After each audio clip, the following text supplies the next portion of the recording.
Okay, careful, I got this in.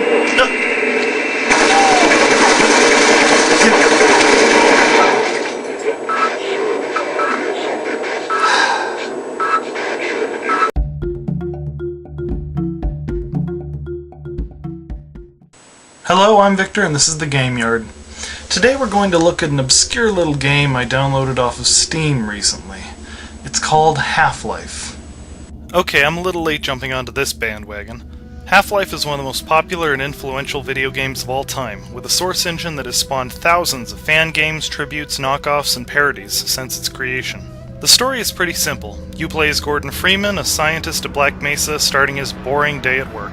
You get into your uncomfortable hazardous environment suit, head down to the test lab, and deliver some sort of weird sample into an energy field. And then the world stops making sense in a big way. Black Mesa is in ruins, aliens start teleporting out of nowhere, and soon soldiers start dropping in to neutralize the threat, and everything else that moves. Through all this, you're trying to get out of Black Mesa alive, doing what tasks are necessary to that end, whether it's fighting aliens and soldiers, launching a satellite, or fighting an other-dimensional being. Half-Life has two basic gameplay aspects to it: first-person shooting and problem-solving. The game is basically linear, and the puzzles are built quite perfectly into it. They can be jumping puzzles, which I suck at, logic puzzles, and even the shooting parts require a lot of strategic thinking. The shooting is very well done, with intuitive controls and a growing range of weapons, including a crowbar, useful against boxes and headcrabs, tiny guns with good aim but frequent reloading, big guns with crappy aim, higher power and larger clips, and a couple of really powerful guns that you'll only ever let yourself use in the most desperate situations because their ammo is so rare. You also get a couple of living weapons from the alien world. One, which I call the bee gun, shoots an endless supply of stingy little bee things. They don't do much damage, but their ability to curve their flight to attack around corners is indispensable at points. The other, generally called snarks or sneak grenades, are a genius little creation. You throw them at enemies, they chase down the enemies and attack them, and then explode. The drawback to using them? They're perfectly willing to attack you. That's a genius little idea, as frustrating as it got. Speaking of things that attack you, the enemies in this game are great. First, of course, you have the human soldiers, who have ranged attacks and some basic sense of strategy. Then you got the headcrabs and vorgonauts, who both have dodgeable attacks, the bull squids and hound eyes, who you have to take out quick, but are easy to hit, the grunts and controllers, both of whom are hard to kill, and both have ranged weapons, and the... The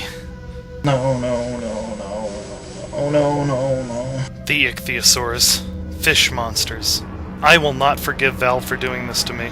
As I may have mentioned before, I have ichthyophobia, the fear of fish. And in this game, every time there's a sizable body of water, you're gonna get one of these guys. Knights of the Old Republic did this too, you know. You're going along, minding your own business, enjoying the game, when BAM! Fish monsters! Your only weapon against them is your crossbow, which has a small clip, takes forever to reload, and aims like crap. Though the aiming may have more to do with the panicked way I flailed it around more than the crossbow itself. That reminds me, before we go on to talk about the bosses, let's talk about Immersion. This is a very immersive game. Compared to later chapters, the version of Half-Life I bought had relatively primitive graphics, but I still ended up feeling like I was there in the game as I played. This is also remarkable given my cowardly approach to game saving. I made a new save every time I approached, made progress on, or passed any given obstacle. And despite the fact that I made sure dying would hardly even be an inconvenience, I was still very involved. And now on to the bosses. These guys tend to be puzzles in and of themselves. You always have to jump through these hoops to destroy them, as nothing you have when you face them can do the job. This resulted in one rather hilariously frustrating part for me. Having already jumped through hoops to destroy two gargantuas, essentially giant alien tanks that can't be killed by any of the weapons in your inventory when you confront them, I find myself facing a third late in the game. I try all sorts of tricks. Can I make it run off a ledge? Can I lure it towards the giant claw monster?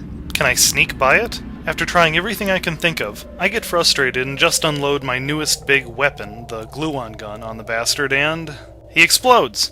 None of my guns had ever worked on one of those guys before, so I didn't even think to check if my new gun would do anything. You win this one, Valve. Okay, so having gone over most of the notable aspects of this game, what did I think of it as a whole?